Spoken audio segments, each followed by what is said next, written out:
하나님의 말씀을 보겠습니다. 요한계시록 20장 1절부터 3절입니다.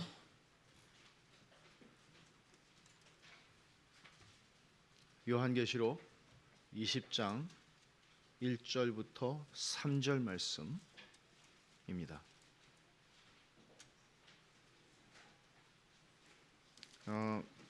우리 세 절인데 우리 조용히 한 목소리로 읽겠습니다.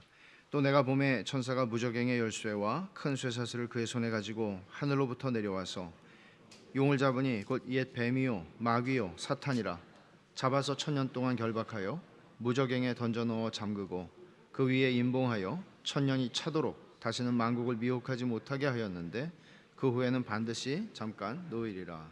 아멘. 드디어 이제 우리가 요한계시록의 마지막 부분으로 들어가게 되는데요. 되게 그 논쟁이 많은 성경 본문 중에 한 부분이고 요한계시록에서도 가장 뜨거운 논쟁의 핵심에 있는 본문입니다. 어거스틴이 5세기의 신학자인 어거스틴이 한 말 가운데 이런 말이 있습니다. 그분이 뭐 굉장히 많은 인용할 만한 말들을 많이 남기셨는데 우리가 많이 알고 있는 말입니다. 본질에는 일치를, 비본질에는 관용을, 모든 일에는 사랑을 이라고 하는 말을 그는 남겼습니다. 예수를 믿는 사람들이 다 믿는 내용이 다 동일한 것은 아닙니다. 그러나 어떤 것은 본질적인 면에서는 일치가 있어야 합니다. 본질에 있어서 일치가 없다면 본질에서 일치할 수 없다면 기독교 핵심 교의, 말하자면 공교회가 역사적으로 인정해왔던 그걸 교의라고 그러죠. 그것은 우리가 인정하지 않으면 그것은 이단인 것입니다. 본질에 있어서는 우리는 일치를 해야 합니다. 그러나 비본질에 있어서는 관용이 필요합니다. 그러나 종종 우리는 교리적인 면에서, 교리와 교의는 다르죠. 교리적인 면에서는 차이가 조금 있을 수 있습니다. 교의라고 하는 것은 공교회가 역사에서 인정을 한, 이것은 일치해야 한다고 인정을 한 것입니다. 교리적인 면에서는 차이가 있을 수 있죠. 예를 들어서 우리 장로교회는 유아 세례를 믿고 유아들에게 세례를 베풉니다. 그러나 침례교회는 유아 세례를 인정하지 않고 세례를 받는 당사자가 자신의 신앙을 고백함으로써 그 신앙 고백에 근거해서 세례를 베풉니다. 또는 교회 정치 제도에 있어서도 장로교회는 장로들을 선출하여 그들을 대표로 하는 그런 정치 제도를 가지고 있다면 회중교회는 모두가, 침례교회가 회중교회죠, 대표적으로 그런 대의 제도를 쓰지 않습니다. 또 감독교회도 있습니다. 그것은 영국 성공회라든지 또는 감리교회와 같은 체제를 말하는 것입니다. 우리는 이런 문제들을 가리켜서 비본질적인 문제라고 얘기합니다. 비본질적인 문제이기 때문에 우리는 나하고 다르다고 해서 침례교인들을 만날 때 그들과 교제를 하지 않거나 그들을 그리스도인이 아니라고 여기지 않습니다. 비본질이라고 말하는 것은 중요하지 않다는 말이 아닙니다. 비본질이라는 말은 중요하지 않다는 말이 아니라 여기에서는 차이가 있을지라도 우리는 그와 형제애를, 그리스도 안에서 형제애를 나눌 수 있다는 것이고 그 사람과 교제할 수 있다는 것입니다. 그러나 본질적인 면에서 차이가 난다면 그것은 다른 문제인 것이죠.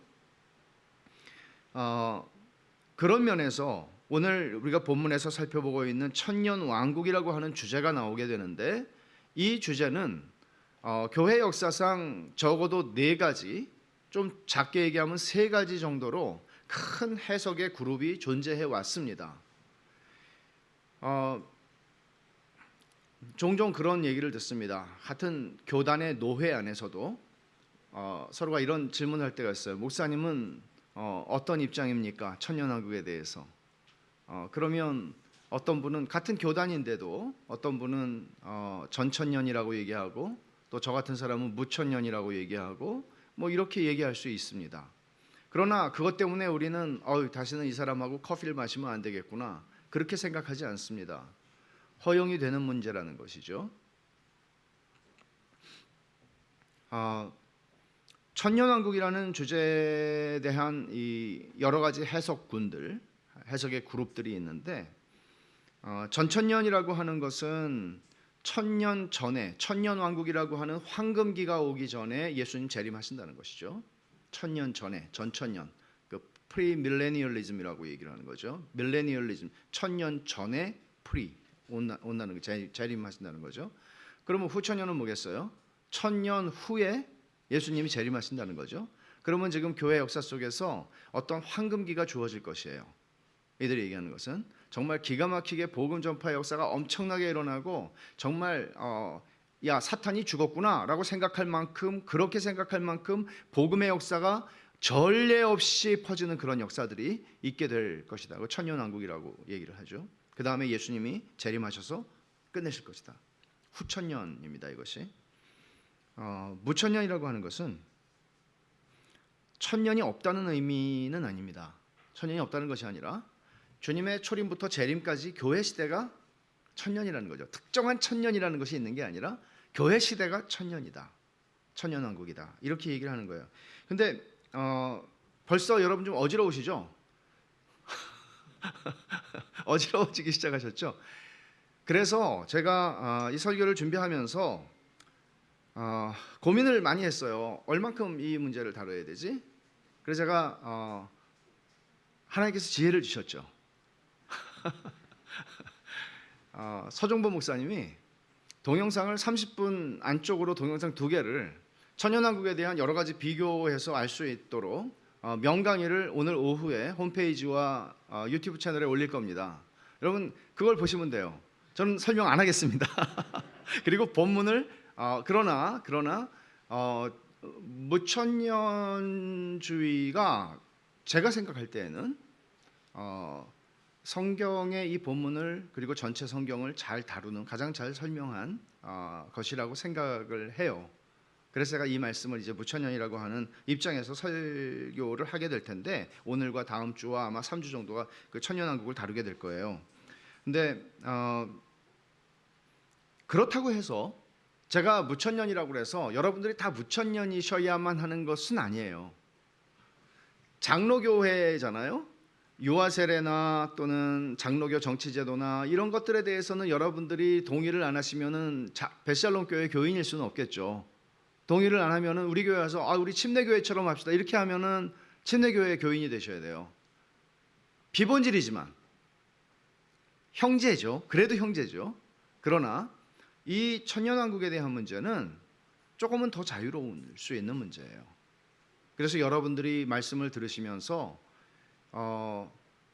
베레아 사람들처럼 설교를 들으시고 이게 정말 그런가? 이따가 동영상도 좀 보시고요. 그러면서 성경을 살피실 수 있는 좋은 기회가 되면 좋겠습니다. 실제로 제가 부교육자로 섬겼던 한 교회에서, 미국에 그 교회의 신앙 고백을 보면 우리는 전천년 왕국설을 믿는다 이렇게 써놨어요. 신앙 고백에. 그래서 이거 바꿔야 된다고 제가 나 그럼 우리 교회 교인일 수가 없다고. 그것뿐만 아니라 이렇게 협소하게 가는 거는 별로 좋은 일은 아니라고 그렇게 이야기를 했던 기억이 납니다. 그래서 우리 교회의 신앙 고백이 있죠. 여러분 우리 교회에서 새가족 과정을 하시다 보면은 6주 가운데 한 주는 우리 교회의 이 신앙 고백을 배우게 되는데, 거기에 종말론에 대한 부분이 이렇습니다. 재림, 몸의 부활, 최후 심판, 이 제목이에요. 우리는 주 예수 그리스도께서 인격적이며 가시적으로 지상에 재림하셔서 하나님의 나라를 세우실 것을 믿는다. 우리는 몸의 부활과 최후의 심판, 의인의 영원한 행복과 악인의 영벌을 믿는다. 그리고 성경 구절 쭉 써놨어요. 심플하죠. 여기에서 뭐 전천년이다, 후천년이다, 무천년이다 이런 얘기를 쓰지 않습니다. 말하자면 이 고백은, 신앙 고백문, 우리 교회의 종말에 대한 신앙 고백은 우리가 종말론 신앙에서 양보할 수 없는 최저선을 써놓은 것입니다. 그래서 주님의 인격적인 재림, 주님의 가시적인 재림, 주님이 지상으로 재림하신다는 것, 그리고 몸이 부활할 것이라는 것, 영이 부활하는 것이 아니라 몸이 부활한다는 것, 최후의 심판, 그리고 만인이 영벌과 영생에 들어가게 된다는 것을 써놓은 것입니다. 여기에서 불일치한다면 주님 안에서의 교제의 바깥으로 나가야 할 것입니다. 그러나 천년왕국에 대해서는 우리는 관용을 베풀 필요가 있습니다. 이런 점에 주의해서 우리가 자칫 지나치게 협소해짐으로써 마땅히 사랑하고 용납하고 해야 하는 형제를 문 밖에 세워놓는 일이 일어나서는 안 되는 것입니다. 그러면 이런 생각하실 수 있죠. 아니 근데 천년왕국 그 복잡한 거를 우리가 꼭 알아야 되나? 알아야 됩니다. 두 가지 이유가 있습니다. 첫째는 오늘 성경 본문이 그것을 말씀하고 있기 때문입니다. 우리와 무관한 성경 본문은 없습니다. 하나님께서 지면이 남아서 종이가 남아서 쓰신 게 아닙니다. 성경을 하나님께서 우리에게 주셨고 이 성경이 무오한 하나님의 말씀이라고 우리가 우리의 신앙을 고백하는 것이라면 우리는 이 모든 성경이 하나도 성령의 영감 없이 쓰여진 것은 없으며 오류가 없으며 이 모든 것들은 하나님의 백성들의 유익을 위해서 주신 것이라는 사실을 믿기 때문에 우리는 어느 것 하나 그저 이거는 난 별로 관심 없어 이렇게 할 수 있는 성경은 없습니다. 그래서 우리는 천년왕국에 대해서 알 필요가 있습니다. 두 번째 이유, 천년왕국을 바르게 알아야 할 두 번째 이유는 천년왕국에 대한 이해는 단순히 먼 미래가 어떻게 될 것인가에 대한 인간의 호기심을 채우는 문제가 아니고 그리스도인이 이 시대를 어떻게 읽어가며 우리의 사회와 문화를 어떤 관점으로 바라보고 대하면서 살아갈 것인가 하는 문제를 결정짓기 때문에 중요합니다. 가령 제가 나중에 말씀을 드리겠습니다마는 십자군 운동이라고 하는 그 교회 역사 속에 세계 역사 속에 어두운 시대가 있었습니다. 왜 십자군 전쟁이 가능했을까요? 어떻게 말하자면 지금식으로 말하면 총칼을 가지고 가서 예루살렘을 차지하고 있는 무슬림들을 죽이고 그곳을 뺏는 것이 신앙적 행위로 여겨질 수 있을까요?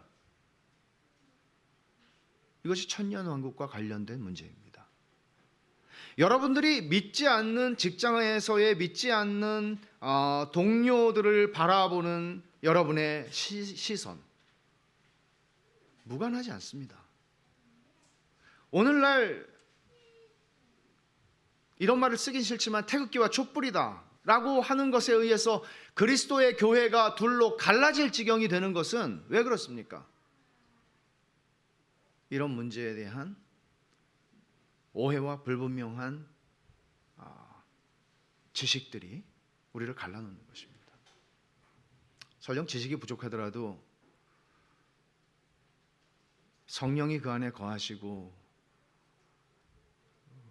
내가 그리스도의 사람이고 그리스도 안에 있는 하나님의 사랑에서 우리를 끊을 수 있는 것은 없으며 그리스도께서 십자가로 둘로 화평을 이루사 막힌 담을 허신 이 교회를 둘로 나눌 수 있는 것은 세상의 이념도 주장도 이데올로기도 어떤 것도 그렇게 할 수 없다는 사실을 아는 그리스도인이라면 그렇게 행동하지는 않겠죠.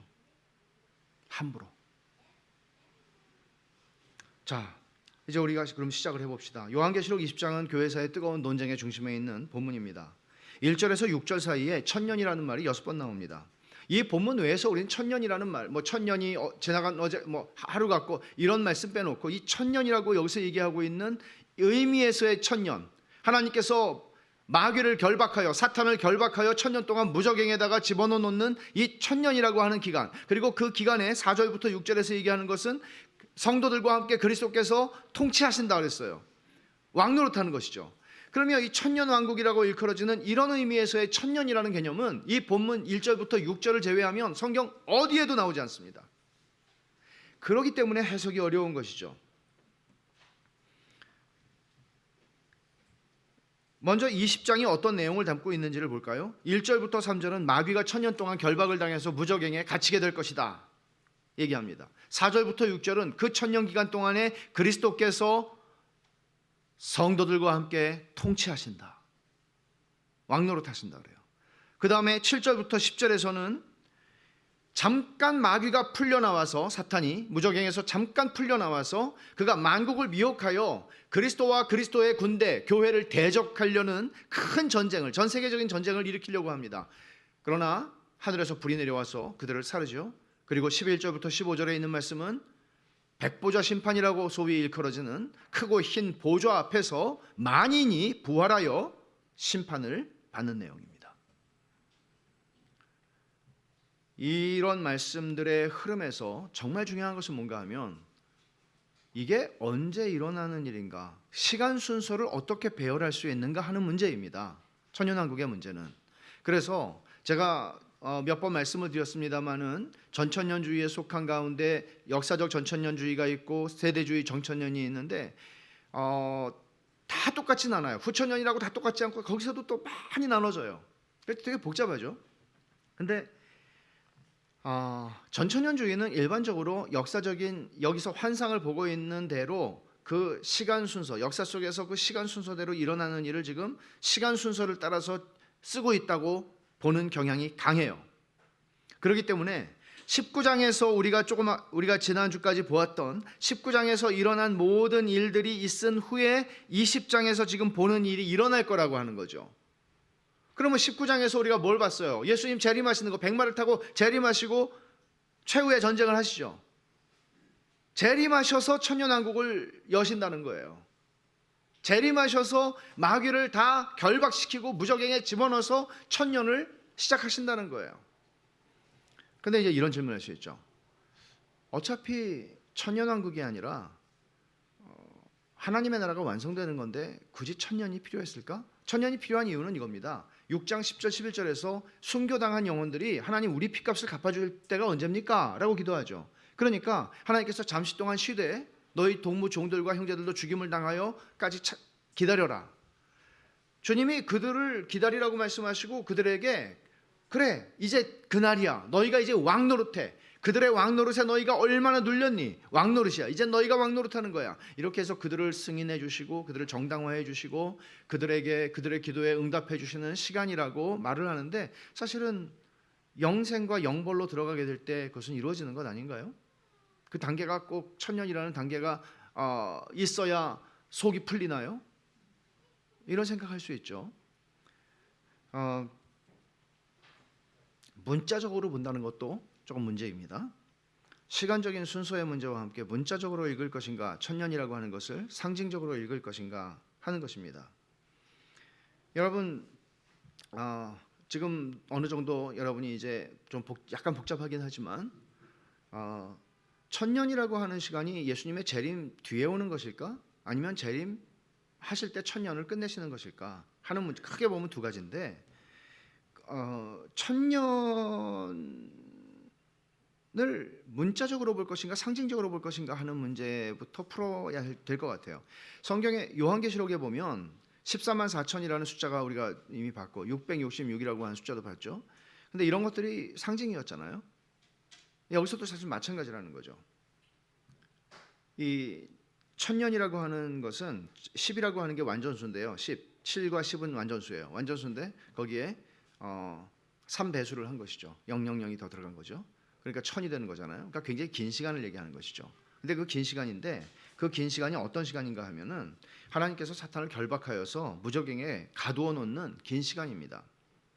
그럼 천년이 교회 역사에 보면 여러분 여러분 기억하세요? Y2K 2000년 1999년 12월로 가면서 막 이제 2000년 1월 1일이 될 때 컴퓨터가 난리가 날 거고 막 그랬잖아요. 근데 정말 두근두근했죠. 99년 12월 31일 날 11시 55분까지도 59분까지 이게 무슨 일이 진짜 일어나는 거 아닐까? 이런 생각을 하면서 이거 사무실에 난리 나는 거 아닌가? 그랬어요. 근데 아무 난리도 나지 않았습니다. 근데 사실은 2000년이 오기 전에 999년 10세기 말 999년 마지막에는 유럽이 난리가 났었습니다. 1000년이 끝난다는 생각 때문에. 그런 종말론적인 어떤 두려움, 그런 어떤 개벽이 일어날 것이라고 하는 그런 생각들, 그런 것들이 있었단 말이죠. 그리고 우리는 이제 한가해졌죠.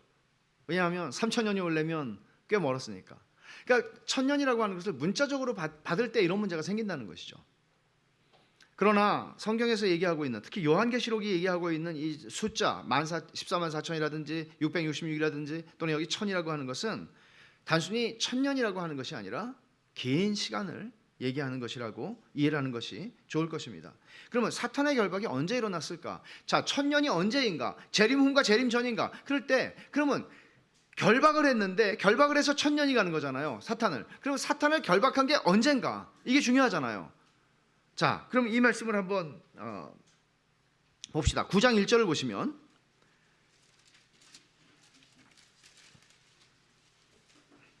비슷한 말씀이 나왔어요.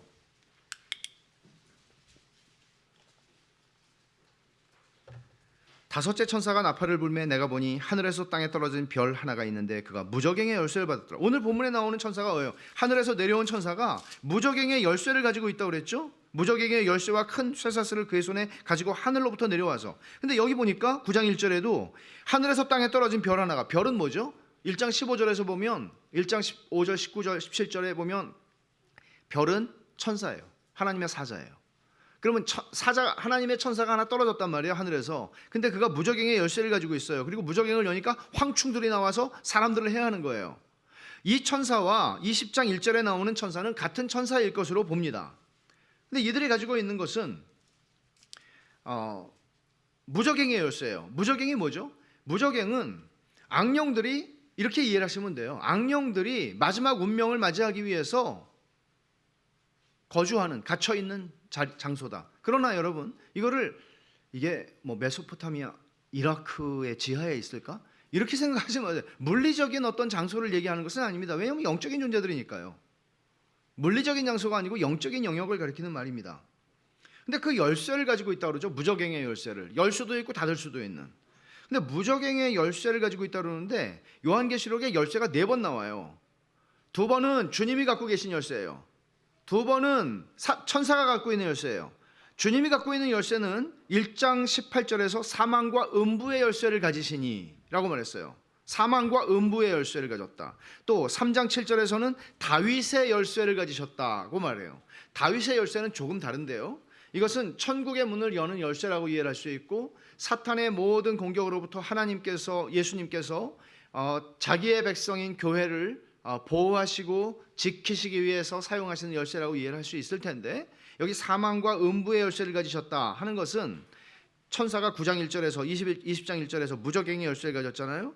이것과 같은 개념이라고 봅니다. 말하자면 예수님께서 천사를 통해서, 예수님이 이 열쇠를 가지고 계신데 지금 천사가 등장하잖아요. 대행자로서 등장하는 거죠. 천사가 지금 이런 열쇠를 가지고 있다. 이거는 죽음을 지배하시는 분이 주님이시고, 음부의 권세를 지배하시는 분이 주님이시고, 악의 권세를 지배하시는 분이 주님이시고, 주님께서 주권적인 통제의 능력을 가지고 이 모든 악의 권세, 사탄의 권세를 지배하고 계시고 주권적으로 통제하고 계시다는 것을 보여주는 거죠. 열쇠는 나한테 있어. 그렇게 얘기하잖아요. 열쇠는 나한테 있어. 주님이 그것을 갖고 계시는 것이죠. 그리고는 여기 이 천사는 큰 쇠사슬까지 갖고 있다는 걸 보면은, 이 쇠사슬은 이제 어떤 용도인가 하면요, 그 고대의 감옥에 보면은 감옥 안에서도 벽에다가 이렇게 쇠사슬을 해가지고 묶어놓는 경우가 있잖아요. 감옥 안에서도 못 돌아다니게, 감옥 안에서도 붙잡아 놓는 거죠. 이런 의미를 가지는데 역시 상징입니다. 하늘에서 내려왔다 이 천사가, 이것도 하나님의 주권을 강조하는 말이죠. 천사가 이제 용을 내려와서 뭘 하나 하면 용을 잡으니, 2절에 용을 잡으니 라고 말하죠. 체포합니다.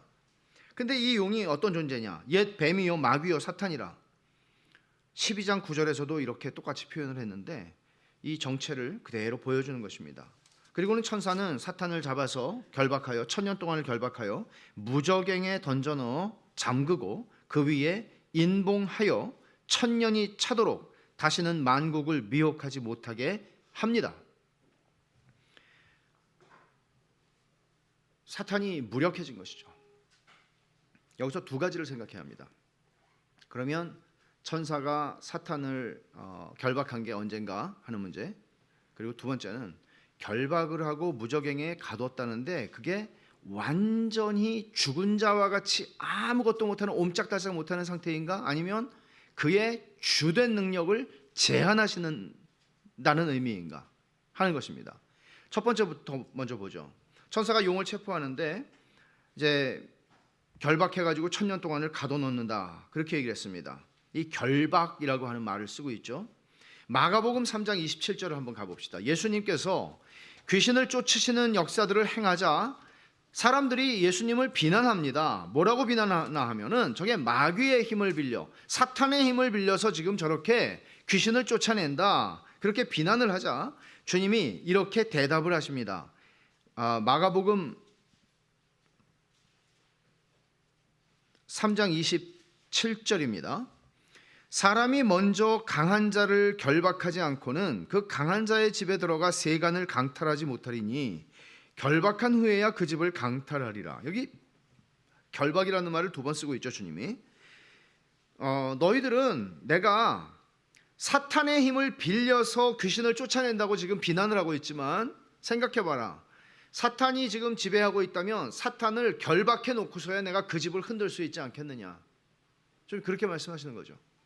근데 여기 결박한다는 말은 오늘 본문에서 우리가 보는 바 그 결박한다는 말하고 같은 말이기도 해요. 뭐 단어가 똑같다고 해서 꼭 같은 의미를 가지는 것은 아니지만 주님께서 하신 말씀은 주님이 이 땅에 오셔서 사탄을 결박하셨기 때문에 귀신이 쫓아난다는 거죠. 그러니까 하나님의 나라가 임한 사인이 뭐냐 하면 사탄이 물러간 것이죠. 자, 또 하나 말씀을 볼까요?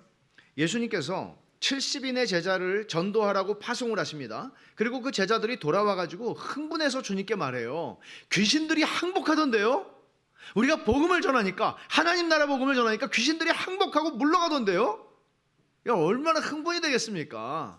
이렇게 그들이 흥분을 하고 얘기할 때 주님이 이렇게 말씀하세요. 누가복음 10장을 한번 가봅시다.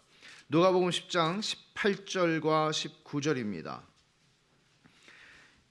예수께서 이르시되 사탄이 하늘로부터 번개같이 떨어지는 것을 내가 보았노라. 내가 너희에게 뱀과 전갈을 밟으며 원수의 모든 능력을 제어할 권능을 주었으니 너희를 해칠 자가 결코 없으리라. 지금 보세요. 주님이 너희를 해칠 자가 없다고 그러셨는데 사실은 이 70 제자 중에 많은 사람들이 1세기에 복음을 전하다가 죽었을 것입니다. 그렇죠? 너희를 해칠 자가 없다고 말씀하시는데, 근데 주님 그 앞에 하신 말씀 뭐야? 사탄이 하늘에서 번개같이 떨어지는 걸 봤다고 그러죠. 자, 이 말씀은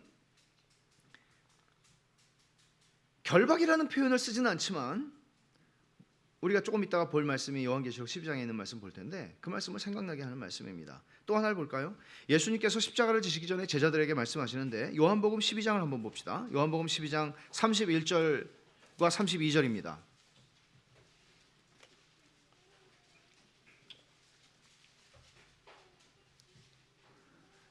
이제 이 세상에 대한 심판이 이르렀으니 이 세상의 임금이 쫓겨나리라. 내가 땅에서 들리면 모든 사람을 내게로 이끌겠노라 하시니. 자, 보세요. 세상에 대한 심판이 이르렀다. 그래서 세상의 임금이 쫓겨난다. 세상의 임금이 누구죠? 마귀예요. 사탄이에요. 사탄이 쫓겨난대요. 세상이, 그러면 심판이 이르렀다. 무슨 말이죠? 예수님이 십자가 지는 걸 지금 얘기하는 거예요. 그러면 그 다음에 내가 땅에서 들리면, 땅에서 들린다는 말을 주님은 요한복음에서 당신이 십자가 지시는 것을 땅에서 들린다고 표현하셨죠. 예수님이 십자가를 지시면 어떤 일이 일어나요? 모든 사람을, 하나님의 택한 모든 사람을 내게로 이끌겠노라. 말하자면 이 세 가지 사건, 첫째, 세상 임금이 쫓겨나는 거, 예수님이 십자가 지시는 거, 그리고 사람들이, 모든 사람이 구원을 받는 것. 이 모든 사람이라고 하는 것은 만인을 얘기하는 게 아니라 택한 모든 백성들을 의미하는 것이죠. 이런 일이 일어날 것이다. 이 세 가지가 같이 일어난다는 것은 되게 중요한 것이죠. 예수님의 십자가 사건에서 사탄이 쫓겨납니다. 그리고 구원이 일어납니다. 만인의 구원이 일어납니다. 택한 모든 백성이 민족과 나라와 열방 가운데서 구원을 받을 것입니다.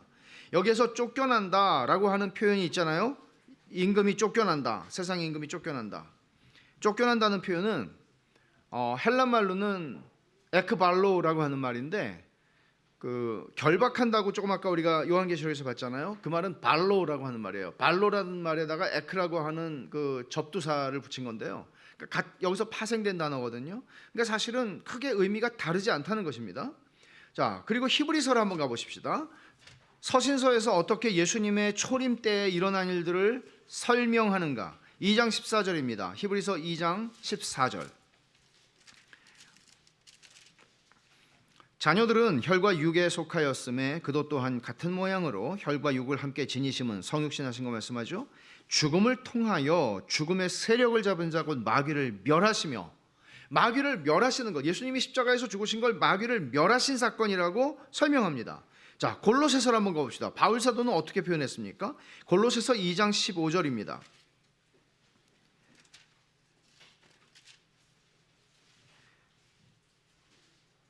통치자들과 권세들을 무력화하여 드러내어 구경거리로 삼으시고 십자가로 그들을 이기셨느니라. 그러니까 예수님께서 하신 것은 사탄과 사탄의 졸개들을 무력화, 무장 해제시키신 것입니다. 그러면 우리가 이런 일련의 말씀들을 쭉 보면 어떻게 이해할 수 있습니까? 예수님이 초림하셔서 십자가 지시고 부활하시고 죽으시고 부활하시고 승천하시는 그 모든 일련의 사건들을 통하여 예수님께서는 마귀의 세력을 멸하셨고 결박하셨고 그들을 무장해제시키셨다라는 것입니다. 이것이 요한계시록 안에서는 어떻게 나타났을까요? 요한계시록 12장을 잠깐 봅시다. 요한계시록 12장 7절입니다. 하늘에 전쟁이 있으니 미가엘과 그의 사자들이 용과 더불어 싸울세 용과 그의 사자들도 싸우나 이기지 못하여 다시 하늘에서 그들이 있을 곳을 얻지 못한지라. 큰 용이 내쫓기니 옛뱀 곧 마귀라고도 하고 사탄이라고도 하며 온 천하를 꿰는 자라. 그가 땅으로 내쫓기니 라고 했죠. 주님께서 조금 아까 우리가 읽은 말씀에서 이 세상 임금이 쫓겨나리라, 내가 들리면 세상에서 이 세상 임금이 쫓겨나리라고 하신 말씀 여러분 기억하시죠? 요한복음 12장 31절 32절 말씀, 같은 말씀을 지금 쓰고 있는 것이죠. 또 누가복음에서도 주님께서 사탄이 하늘에서 떨어지는 걸 내가 봤다라고 말씀하시죠. 그 사건이죠. 그러면 결정적으로 말하면 그것은 예수님이 십자가에서 죽으실 때에 뱀의 머리를, 사탄의 머리를 짓밟으시는 사건이 일어났고, 실제로 미가엘과 하늘에서는 사탄의 전쟁이 일어났는데 사탄이 미가엘에게 져서 땅으로 떨어지게 되는 거예요. 그게 언제 일어났느냐? 그거는 미래에 일어날 일이 아니라 예수님의 십자가 사건에서 일어난 일이다. 이게 지금까지 쭉 설명한 결론이에요, 이게. 그러면 여러분, 사탄의 결박은 언제 일어났습니까? 그리스도의 초림에서 일어난 것입니다. 그리스도의 초림이라고 얘기할 때는 주님이 성육신하신 것, 십자가에 죽으시는 것, 부활하시는 것, 그리고 승천하시는 것, 그리고 성령을 부어주시는 것까지를 포함하는 이야기죠. 그러면 이제 두 번째 이슈, 사탄을 결박해서 1000년 동안 무적행에 가두었다고 그랬는데, 그러면 사탄이 정말 옴짝달싹 못하고 아무것도 못하고 죽은 자와 같이 있는 그런 1000년인가? 아니면 사탄이 하는 일을, 아주 사탄이 하는 일의 가장 핵심적인 일을 제한하신 것인가? 이 문제입니다. 여러분이 지금 이런 요한계시록 20장에 있는 표현들을 보시면, 아, 이거는 옴짝달싹 못하는 것이 쇠사슬까지 해가지고 묶어놨다 그랬으니까 그렇게 이해하는 것이 훨씬 더 자연스러워 보입니다. 그러나 3절을 보시면, 오늘 본문 3절을 보시면, 무적행에 던져 넣어 잠그고 그 위에 임봉하여 1000년이 차도록 다시는 만국을 미혹하지 못하게 하였다 그랬죠. 만국을 미혹하지 못하게 하였다. 그러니까 천사가 이 사탄을 결박하여 무적행에 집어넣는 이유가 나오죠. 목적이 나오죠. 그건 뭔가 하면 사탄이 하는 가장 특징적인 일, 그의 목표, 주요 목표, 그거는 만국을 미혹하는 겁니다. 요한계시록에서 계속 나오는 게 미혹한다, 미혹한다, 만국을 미혹한다 그러잖아요. 그게 죄명이에요. 그게 심판받는. 그럼 만국을 미혹하는 일을 하지 못하도록 가두셨다는 거예요. 그러면 여기에 초점을 맞춰서 우리가 생각을 해볼 필요가 있어요. 그렇다면 제가 지금 말씀드리는 것은 사탄이 막 옴짝달싹 못하고 뭐 아무것도 못한다, 그런 의미가 아니라 사탄이 자기가 해야 하는 가장 핵심적인 일, 만국을 미혹해서 못 믿게 하는 거, 안 믿게 하는 거, 만국으로 복음이 전파되지 못하게 하는 거, 이 일을 하지 못하도록 사탄을 결박 감금하셨다는 것인데, 그러면 어떻게 이렇게 말할 수 있을까요? 전천년주의에서는 이거는 완전 결박이라고 말합니다. 이 본문만 놓고 보면 완전 결박이라고 말할 수도 있을 것입니다. 그렇잖아요. 정말 묶어놓고 뭐 그냥 하잖아요. 근데 성경 전체의 맥락을 보면 우리가 지금 제가 설명하는 것이 왜 그런지를 여러분이 이해하실 수 있을 텐데, 실제로 전천년주의에서 얘기하고 있는 완전 결박이라고 하는 것이 좀 그럴듯합니다. 왜냐하면은 만약에 제가 지금 후천년의 입장에서 설명하는데 지금 우리가 살고 있는 교회 시대, 2000년의 교회 시대, 그리고 얼마큼 더 가다가 주님 재림하실지 우리가 분명히 알지 못하지만 그날과 그 시를, 지금 이 시대에 마귀가 옴짝달싹 못하는 건 아니잖아요. 자, 성경의 설명들을 보면 고린도후서 4장 4절에서 찾지 마세요. 고린도후서 4장 4절에서는 사탄이 불신자들의 마음을 혼미하게 하고 있습니다. 여전히 불신자들의 마음을요. 그리고 베드로전서 5장 8절에서는 우는 사자와 같이 두루다니며 삼킬 자를 찾는다고 그랬습니다. 지금도요. 그리고 에베소서 2장 2절에서는 지금도 불순종의 아들들 가운데 역사하고 있는 영이라고 얘기합니다. 에베소서 6장 12절에서는 어두움의 세상 주관자들과 하늘에 있는 악의 영들로서 교회와 성도들을 지금도 대적하고 있기 때문에 너희가 하나님의 전신갑주를 입고 대적해야 한다라고 말합니다. 이런 말씀들을 여러분 어떻게 설명할 수 있어요? 아니, 마귀가 정말 1000년 동안 갇힌 게 맞아? 결박당한 게 맞아? 그런데도 이렇게 우는 사자처럼? 그러나 여러분, 이런 말씀들을 잘 보십시오. 우는 사자같이 두루다니며 삼킬 자를 찾는다고 그러지만 이빨 빠진 사자이고 발톱 빠진 사자입니다. 왜냐하면 그리스도에게 결정타를 맞았기 때문입니다. 그리고 불신자들의 마음을, 믿지 아니하는 자들의 마음을 미혹해 하여 그들이 그리스도의 영광의 복음의 광채를 보지 못하게 합니다. 그러나 불신자들의 마음을 그렇게 하는 것입니다. 택한 백성들에게는 그렇게 하지 못합니다. 말하자면 마귀는 온갖 일을 다 할 수 있지만 결정적으로 한 가지를 못해요. 뭘? 다시는 만국을 미혹하지 못해요. 만국으로 복음이 전파되는 일을 막지 못해요. 예수 그리스도의 교회가 모든 민족, 모든 열방 가운데에 복음이 증거되고 그들 가운데 교회가 세워지는 일을 막지 못해요. 사탄이 결박당했다는 것의 핵심이 만국을 미혹하지 못한다 하는 말씀에 있는 것이죠. 그러니까 주님께서 대위인 영을 주실 때 승천하시면서 마태복음 28장 18절에 보면 하늘과 땅의 권세를 내게 주셨으니 라고 말씀하세요. 아버지께서 하늘과 땅의 권세를 내게 주셨다. 왜? 세상이 물러갔거든요. 쫓겨났거든요. 결박당했거든요. 그래서 주님이 뭐라고 말씀하세요? 권세를 내게 주셨으니 이제는 너희가 마음대로 짓밟아, 그렇게 얘기하는 게 아니고 너희는 모든 족속에게 가서 그들을 나의 제자로 삼아라 라고 말씀하신 것입니다. 모든 민족에게 복음이 전파될 것을 말씀하신 것입니다. 이것이 핵심이라는 거죠.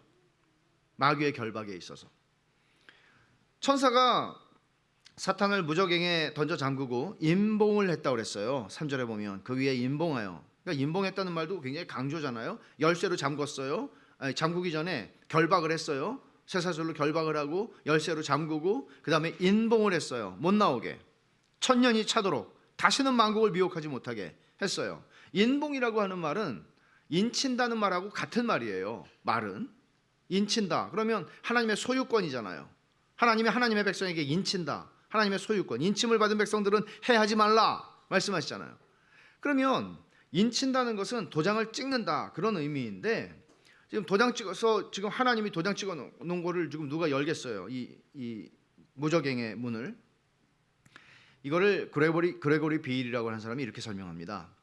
인용입니다. 인봉은 절대적인 감금을 의미하지 않는다. 그리스도인의 인침은 그들을 모든 면에서 보호하는 게 아니라 영적인 해를 받지 않도록 보호하는 것이기 때문에 물리적인 박해는 겪을 수 있다. 그러므로 여기 사탄을 인봉하는 것은 사탄의 악한 활동에 절대적인 중단을 함축하는 것이 아니라 성도들에게 영적인 해를 입히지 못하도록 차단한다는 것을 의미한다. 즉 택한 백성, 인침받은 백성들, 성도들을 미혹하는 능력의 박탈을 의미한다. 이렇게 설명을 합니다. 정리하면 결박되어 1000년 동안 무저갱에 갇혀있는 사탄은 두 가지 점에서 능력이 제한됩니다. 첫째, 교회 시대 동안 사탄은 택함 받은 자를 미혹하여 그들이 구원받지 못하도록, 그리고 모든 민족 가운데 하나님의 교회가 세워질 수 없도록 방해할 수 없습니다. 복음 전파를 방해할 수 없습니다. 둘째, 사탄은 하나님이 정하신 시간이 될 때까지는, 그 1000년이 차도록이죠, 될 때까지는 교회에 대한 마지막 공격을 감행하기 위해서 만국을 미혹할 수 없습니다. 주님이 재림하시기 전에 잠깐 놓일 것입니다. 그리고 큰 반역을 그리스도를 향해서 일으킬 것입니다. 최후의 전쟁이죠. 사탄은 그렇게 하겠지만 그 최후의 전쟁에서 우리가 보았듯이 사탄은 한순간에 멸망을 당할 것입니다. 자, 이제 오늘 말씀을 정리합니다. 오늘 말씀이 되게 좀 복잡한 면이 없지 않아 있었습니다. 사탄의 결박은 주님의 초림에서 일어난 일이었습니다. 사탄이 무정행에 결박되고 감금당한 1000년 동안, 그 기간은 그리스도의 초림부터 재림에 이르는 기간이고 지금 우리가 살고 있는 기간입니다. 이때 사탄은 존재하지 않는 것처럼 무력하지 않습니다. 실제로 교회 역사 속에서 얼마나 많은 복음의 증인들이 죽임을 당했습니까? 복음을 지금도 이 시간에도 복음을 전하는 주의 종들이 얼마나 많은 어려움들을 겪으며 복음을 전하고 있습니까? 사탄은 그렇게 할 수 있습니다. 다만 만국을 미혹하는 권세를 더 이상 부릴 수가 없습니다. 그래서 복음이 온 세상 모든 민족에게 증거되는 일을 막지 못합니다. 여러분, 바울 사도가 루스드라에서 전도할 때 한 말씀입니다. 사도행전 14장 16절을 한번 찾아보십시다. 사도행전 14장 16절.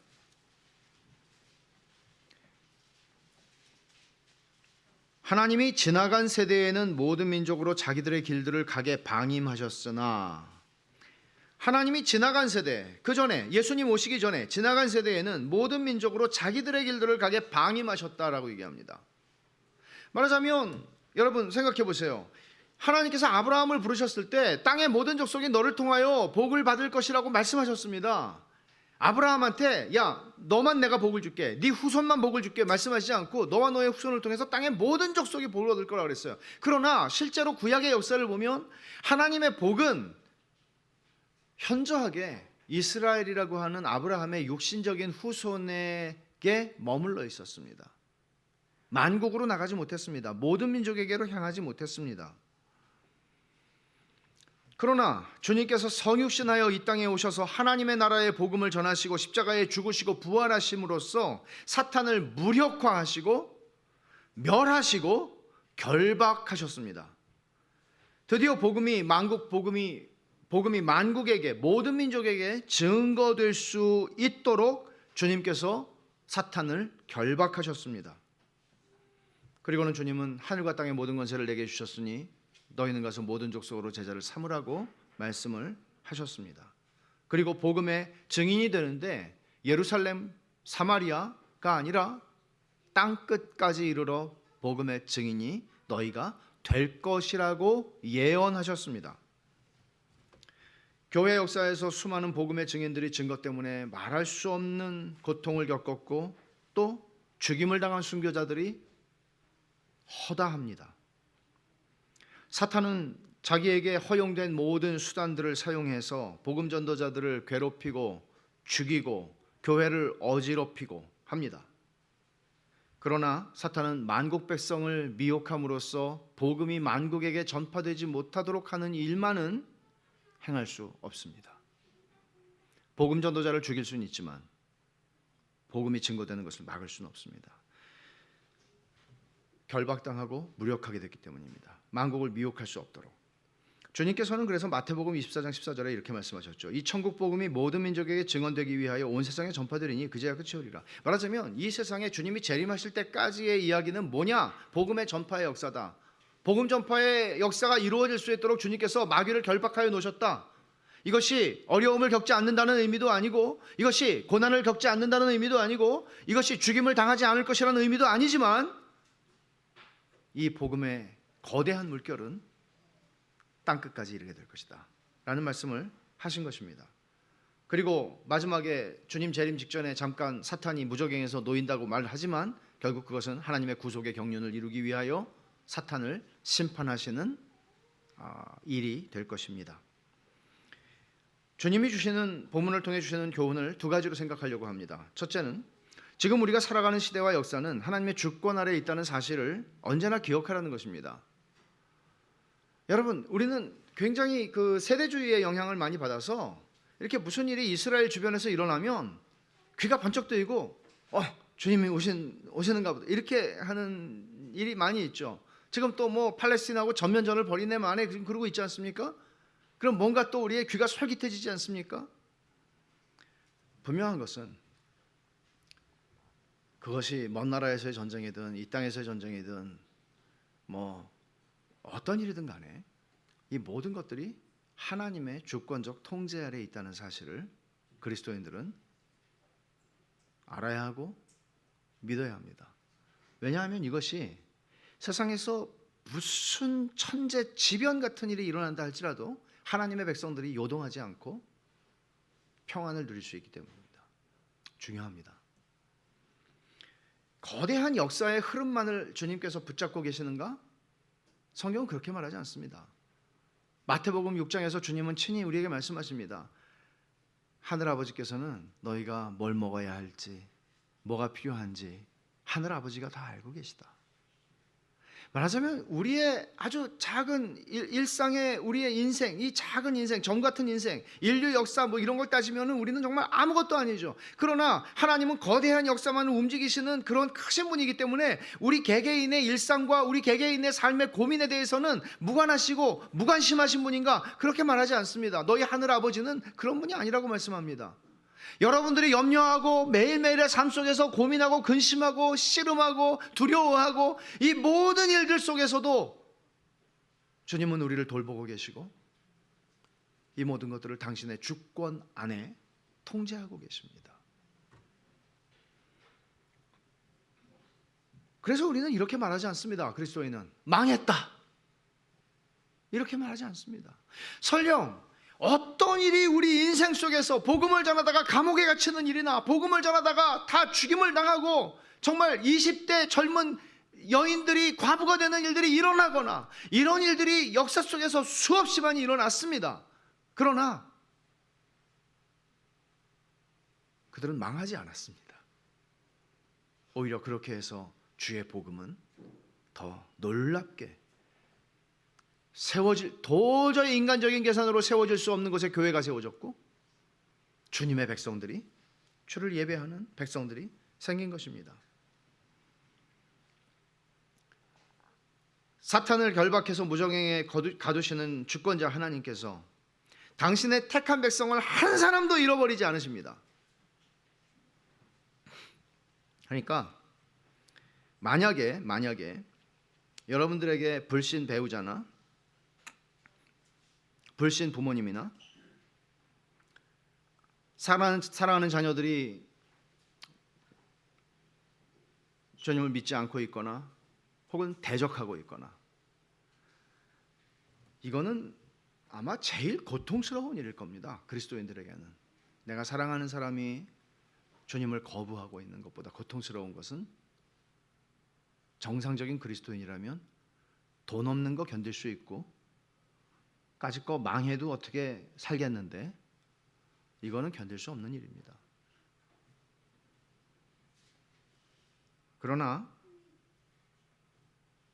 주권자이신 하나님께 구원의 은혜를 구하는 일을 우리는 할 수 있습니다. 기도는 우리가 불신 영혼을 위해서 할 수 있는 최고의 사랑입니다. 사랑하는 사람의 영혼을 날마다 순간마다 주권자이시고 무한히 자비하시고 구원의 은혜를 값없이 베푸시기를 기뻐하시는 주님 앞에 매일매일 맡기는 것입니다. 왜냐하면 나는 주권자가 아니지만 그분이 주권자이시기 때문입니다. 그리고 구원하시기를 기뻐하시는 하나님이시기 때문입니다. 두 번째, 우리가 살고 있는 이 시대는 복음이 온 세상 모든 민족에게 증거되도록 섭리하신 은혜의 때라는 사실을 기억하고 때를 얻든지 못 얻든지 복음을 전하는 삶에 우리 자신을 들여야 한다는 것입니다. 이거는 대가를 지불하는 삶이라는 사실을 잊지 맙시다. 복음을 전한다는 것은 대가를 지불하는 것입니다. 대가 없이 이런 일들을 행한 예는 적어도 제가 알기에는 없습니다. 비록 사탄이 무적행에 결박당해 있다고 할지라도 복음 전도자를 고난과 순교의 자리로 데려갈 수 있다는 사실을 우리는 배웁니다. 자기 때가 얼마 남지 않은 것을 알고 있기 때문에 사탄은 크게 분내요. 우리가 요한계시록 11장에서 본 것처럼 두 증인을 죽입니다. 그 일을 역사 속에서 행합니다. 하지만 두려워할 게 뭐가 있습니까? 여러분, 제가 오늘 사실 이 본문을 한꺼번에 다 다루었더라면 훨씬 더 좋았겠지만 4절을 보시면 또 내가 보좌들을 보니 거기에 앉은 자들이 있어 심판하는 권세를 받았더라. 여기서 시작하는 거는 2000년 동안에 그리스도가 성도들과 함께 통치한다는 거예요. 온 세상을. 이게 무슨 얘기인가 하면 죽어도 살겠고 주님이 말씀하시는 거죠. 너희의 죽음이 죽음이 아니야. 죽음이 끝이 아니야. 죽어도 살겠고 죽지 아니하는 자는 영원히. 여러분, 이어지는 말씀을 통해서 보면 1세기의 그리스도인들이 복음을 전하다가 죽임을 당하고 예수를 믿는 것 때문에 황제 숭배를 거절했기 때문에 불이익을 당하고 이런 많은 일들을 일상 속에서 매일매일 경험하고 살아가는 그들의 삶 속에서 그들은 이 말씀을 보면서 그래, 두려워할 게 뭔가?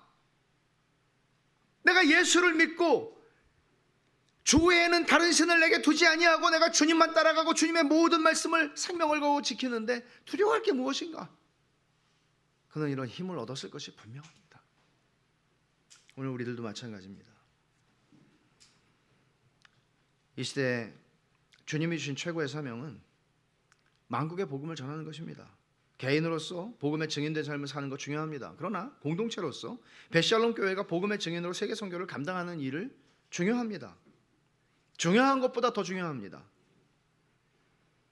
물질만이 아니라 우리 자신을 드리는 것입니다. 대가를 치러야 한다면 그 대가를 치르는 일을 무서워할 것이 아닙니다. 저는 우리가 선교사님들을 조금씩 정말 작은 우리가 사용하며 살아가는 우리 삶에서 사용하는 비용을 생각한다면 정말 작은 30년 전에 30년 전에 제가 인도네시아 선교사로 나갈 때도 교회가 후원을 할 때 10만 원 후원했어요. 지금도 10만 원이에요. 불가사의하죠. 우리 해외 선교부는 심각하게 고민하셔야 합니다. 그리고 숫자를 늘려요. 우리가 몇 명 후원한다. 조그만 교회가 많이 하네. 어떤 분들이 그러죠. 여러분 현혹되지 마세요. 우리는 안 하고 있는 겁니다. 안 하고 있는 겁니다.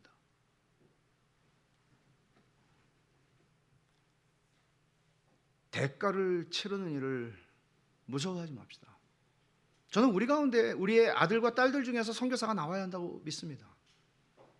우리 청년들 가운데 선교사가 나와야 한다고 믿습니다. 왜 청년들 뿐입니까? 시니어들은 선교사를 할 수 없습니까? 시니어들이 요즘에 선교사 많이 하죠. 선교적인 공동체가 되는 것, 이것이 2000년 동안에 마귀를 결박하시고 교회를 세우셔서 교회를 통하여 만국의 복음을 증거하게 하시는 하나님의 구속의 경륜 가운데 너무너무 중요한 사실입니다. 무엇을 기다리십니까? 무엇이 소망입니까? 주식이 한번 확 올라서 대박을 치는 겁니까? 주의 재림 말고 우리가 소망하는 것이 무엇입니까? 여러분 정신 똑바로 차립시다. 주님의 재림보다 우리의 마음을 걸 수 있는 성도와 교회가 주님의 재림을 기다리는 것보다도 소망할 수 있는 것은 없습니다. 그리고 그 소망이 진짜라는 것을 이 세상 앞에 현시합시다. 우린 진짜 믿는 사람이다. 우리 말로만 입만 사는 신자가 아니라 우리 진짜 믿는 사람이다. 주 앞에, 그리고 우리 동료 그리스도인들 앞에, 그리고 이 적대적인 세상 앞에 우리가 무엇을 믿고 무엇을 소망하는 사람들인지를 드러냅시다. 우리의 삶으로. 그리스도께서 모든 것을 이루셨습니다. 우리는 주님이 닦아놓으신 길로 따라가는 사람들입니다. 주님이 다 하셨습니다. 우리는 그를 따라가는 사람들입니다. 기도하십시다.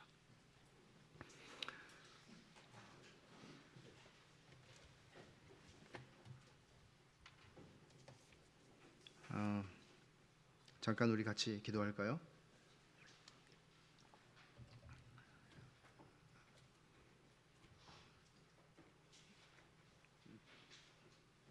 여러분은 뭘 소망하고 사십니까? 이런 말씀을 통해서 주님은 잠자는 우리 영혼을 깨우시지 않습니까? 너 바라는 게 뭔데? 네 자식들 잘 되는 거, 그게 다야. 너 바라는 게 뭔데? 좋은 직장, 그게 다야. 여러분, 우리가 예수를 믿는다면, 우리가 예수를 믿고 오늘 이 말씀이 하나님의 말씀인 것을 안다면 우리에게 한 번밖에 주어지지 않은 삶을 살아가면서 여러분들 어떤 대가를 지불하며 사셨습니까?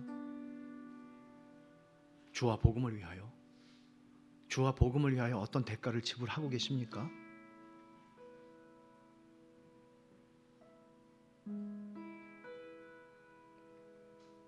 뭔가가 여러분들이 중요하게 여기는 것을 희생하면서 주와 복음을 위하여 살아가고 계신가요? 진짜 여러분들은 주님이 닦아놓으신 그 길로 내가 지금 어린 양이 인도하는 그 길로 내가 가고 있다, 이런 생각을 여러분 하고 사십니까? 아니면 그냥 하루하루 돈 벌고 그냥 먹고 살고 사십니까? 주님이 우리를 깨우시는 것이죠. 이 시간에 우리가 다시 한번 주 앞에서 주님, 저의 인생을 다시 정리하고, 뭐 정리한다는 게 뭐 대단한 거, 뭐 직장 간두는 그런 거 아니죠. 제 인생을 다시 주님께 정렬하여 주 가신 길을 제가 따라갈 수 있게 해주시고, 우리 교회가 쓸데없는 자만에 빠지지 않고 아무것도 없는데 진짜가 될 수 있도록, 진짜 복음 증거의 공동체 될 수 있도록 우리 한번 은혜를 구합시다. 기도하겠습니다.